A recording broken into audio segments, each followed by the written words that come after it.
What you know, Alibis? Welcome to another episode of Pretty Lies and Alibis. I'm Gigi. It's Tuesday, October 21st. Hope you guys are having a good day so far. Today's episode, we're going to go over a quick update in the Kouri Richins case, and then we're going to go through some of the canteen items available for Donna Adelson once she is settled into her forever home and can start getting canteen and things like that. A lot of you inboxed and said, hey, I'm curious what's available to Florida inmates. I typically will do this when I cover a big case, and a lot of these things are very specific to certain states or institutions. So I've done some research and found a few things we could talk about. But on the Kouri Richins front, last week we went over the filing where Kouri asked for a reconsideration for bond. This was after the drug dealer changed his story and said he only sold the housekeeper oxycontin and not fentanyl. In their filing, the defense said that if the state couldn't place fentanyl in Kouri's hands, then the state had no case. Well, the state responded and said that him changing his story doesn't meet the threshold of a material change in circumstance. They say there's still substantial evidence to support the aggravated murder charge, notwithstanding the drug dealer's assertion. They gave a partial transcript from 2023 where the drug dealer Robert Crozier was interviewed by the Summit County Sheriff's detectives. Crozier said, yeah, she knew what she was buying. He was asked, it wasn't like she was asking for oxycodone or something like that and got the fentanyl pills. And Crozier said, right. In other words, she knew she was getting fentanyl. Detectives, so she knew there was fentanyl in those pills, and he replied, absolutely. The filing goes on to say that Mr. Crozier's recent assertions that the pills he sold Ms. Lauber contained only OxyContin does not withstand modest scrutiny. He doesn't know the composition of the pills because, as the defense often notes, they were never tested. He was a low-level street dealer who got the pills from an unidentified source at a time when nearly every pill on the street contained some amount of fentanyl. They go on to say, ultimately, of course, Mr. Crozier's interview is corroborated by the constellation of means, motive, and opportunity evidenced against Richins and the toxicology results showing Eric Richins died of fentanyl poisoning. Mr. Crozier's recent assertion does not amount to a material change in circumstance because it's not credible.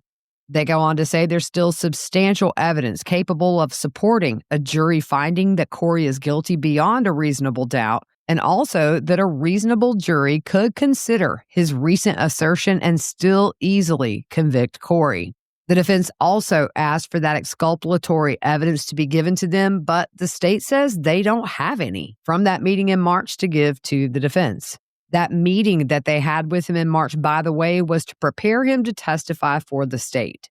2 News Investigates talked to Kouri's attorney who said they believe Kouri is innocent and the rest will come out at trial. Her trial still slated for February of next year, and I will keep an eye on the filings, and if anything is new, we will go over it. So we're going to move back into prison life, and the prison slang of the day is a bean slot. This is the opening in the cell door where food is delivered. Our food hack of the day is the prison cake recipe. You crush up cookies, you pour some Coke in there, and shape that into a crust. Mix non-dairy creamer with hot cocoa and a little bit of water, and that makes it taste kind of like Nutella. Sometimes they go fancy and will add candy and marshmallows on top of that. When I checked this morning, Donna is still at the reception center and has not been placed in her forever home just yet, but many think that she will end up at Lowell. This is in Central Florida. It's been described as hell on earth by former inmates. A lot of people have asked, what about air conditioning? Well, like 3/4 of Florida prisons, that facility does not have air conditioning. And it said in the heat of summer, temperatures can soar to over 100 degrees inside the cell blocks. They do say air conditioning is available in housing units that serve the most vulnerable inmate populations, which includes those in the infirmary, mentally ill, pregnant, and geriatric. One former inmate said you never stop sweating, and also heat rashes are a common problem. The FDC hired a firm to analyze how to most effectively solve infrastructure shortfalls. And just for HVAC alone, the estimated cost to modernize Florida prisons would be $582 million at a minimum. So it's safe to say it ain't happening anytime soon. Now, Lowell is widely regarded as the worst women's prison in Florida. They do have educational programs, including getting college credits. They have vocational programs for cosmetology, culinary arts, heavy equipment operating, landscape turf management, manufacturing through Polk State College. They have the dog training and handler programs, religious services, as well as betterment programs like Alcoholics Anonymous, Dance to Be Free, an inmate wellness program, mindfulness based on stress reduction. A little late for Donna, but they have a parenting class, art therapy, the Gavel Club, Thinking for a Change, Women Helping Women, and yoga. For male, Donna cannot contact anyone in another correctional facility unless authorized. Also, she can't contact anybody who does not wish for her to correspond with them. And she cannot communicate with a minor whose parents or guardians do not consent. In a facility audit report from April of this year, it says the facility has not been over capacity in the last 12 months. On the first day of the audit, there were 2,480 inmates detained there in 27 different housing units. The age range of the population is 16 to 92 years old. There were 589 full and part-time staff members. 245 inmates had physical disabilities. 40 inmates reported sexual abuse in the facility, and they interviewed 32 random inmates as part of their audit.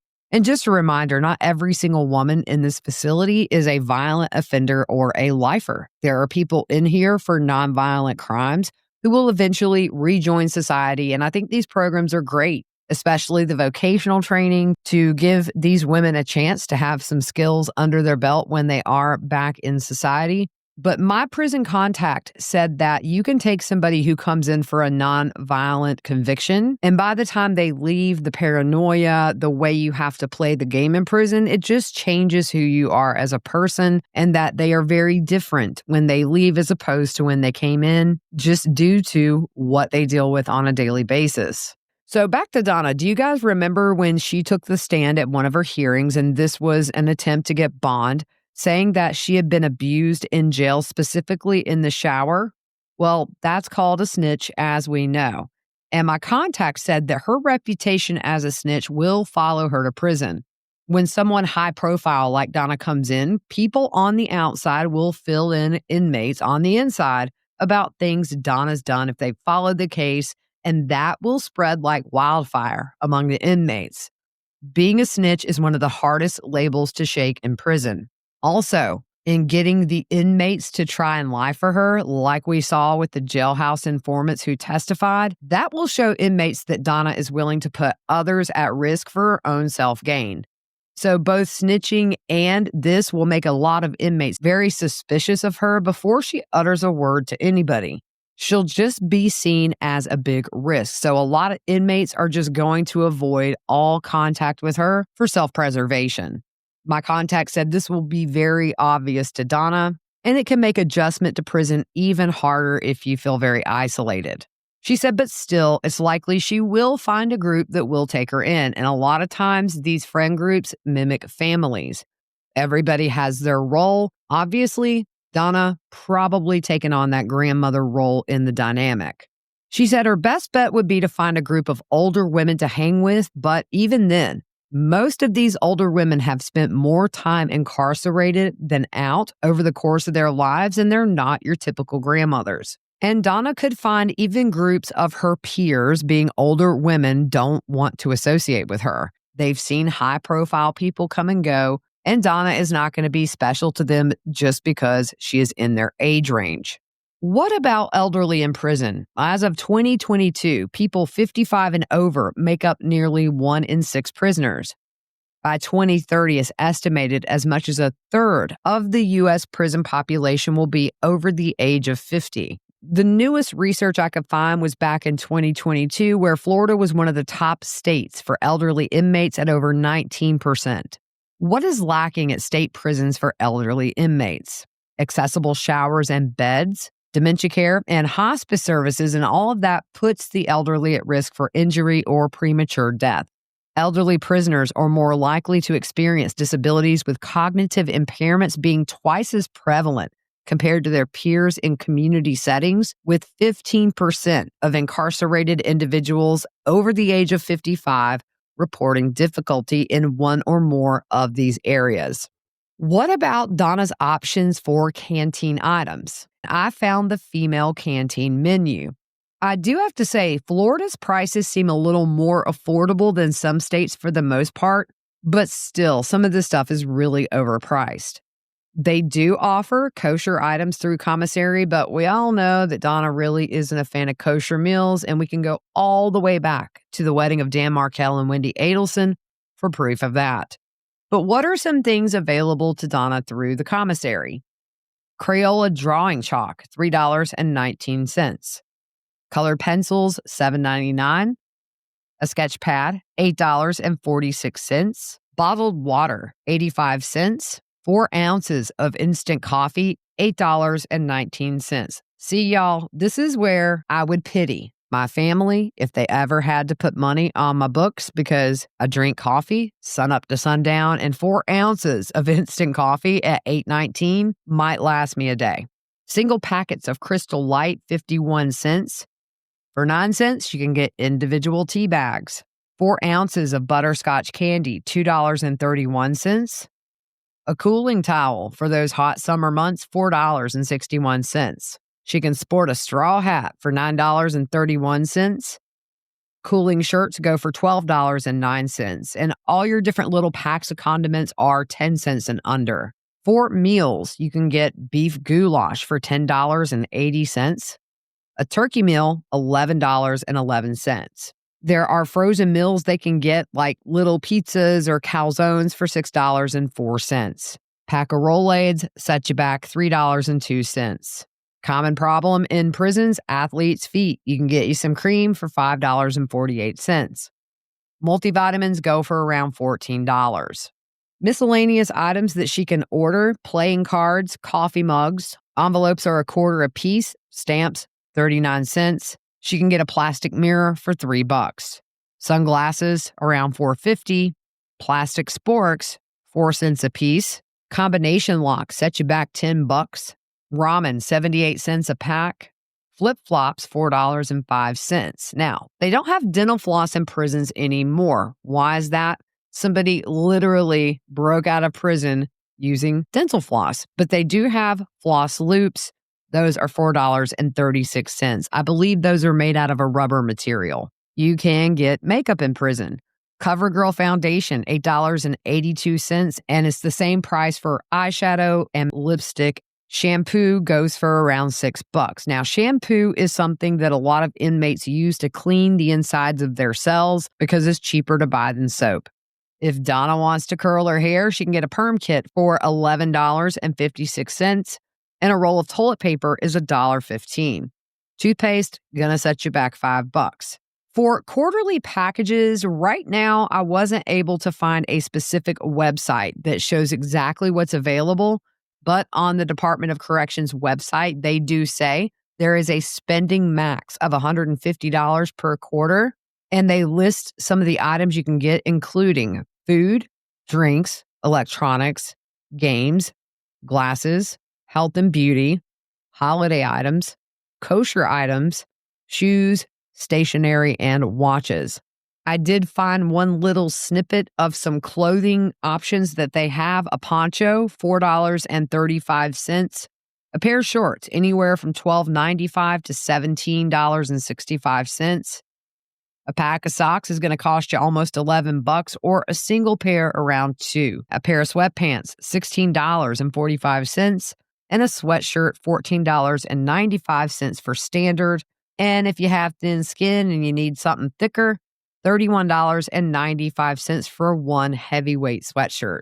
I was able to find an average meals menu. It covered a whole month. So, what are some of the things she can expect for breakfast? Cinnamon brown sugar oatmeal, pancakes, fruit, coffee, and syrup. Some of the variations are sausage biscuits, coffee cake, country meat and gravy, buttery grits, scrambled eggs, as well as bran flake cereal. For lunch, chicken barbecue patty, mashed potatoes, cabbage and peas. Other variations include peanut butter and jelly sandwiches, pasta salad, carrots, sloppy joes, dried beans, tangy barbecue turkey, a buffalo chicken patty, or southern barbecue. For dinner, Italian tomato sauce with pasta, chicken leg with herbs, yellow rice, barbecue beans, taco skillet, a country patty, Alfredo sauce and pasta, a beef and bean burrito, fiesta rice, pinto beans, a chicken pepper patty. And the menus do have alternatives for religious diets. My contact in prison said that some women will convert religions simply to get better food. There is a program called I Care where you can send meals to inmates. Whether or not you can receive these meals depends on where you're housed, if you've had any discipline issues, and they're only delivered certain days of the week. It does say it can take up to 30 days for the meals to be delivered after being ordered. Some facilities do allow for more than one item to be delivered. For example, you can get a triple bacon cheeseburger and extreme boneless wings for $32.99. If you're on YouTube, I have photos of this from the website. Pepperoni pizza and wings, $24.79. A double Angus cheeseburger and boneless wings pack, $27.15.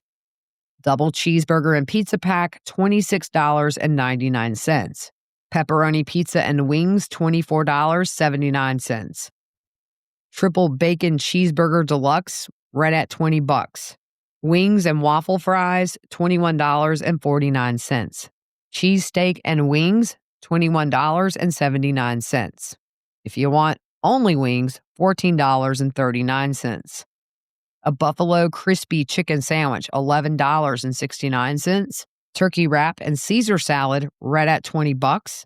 Barbecue brisket sandwich and a salad, $23.99. Cheese pizza and cheese sticks, $18.99. You can add on tater tots for $2.29.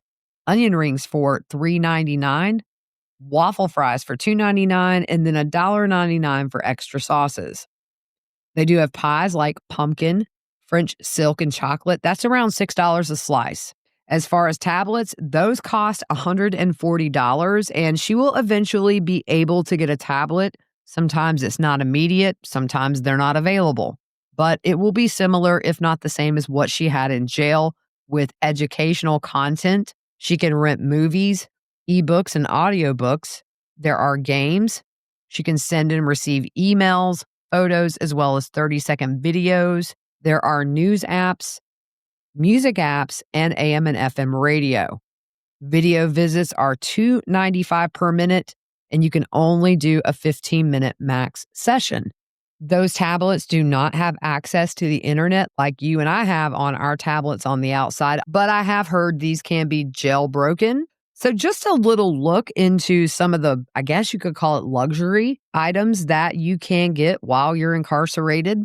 Now, we know that Harvey spent over $12,000 alone just to have phone conversations with Donna. So between canteen and special meals, quarterly packages, and a lot more communication on the tablet, I hope Harvey still has some retirement money left after hiring multiple attorneys for their family, for Charlie, and for Donna. I'm keeping an eye for when she is moved. We'll find out where she's going to end up, but most people think right there in Central Florida.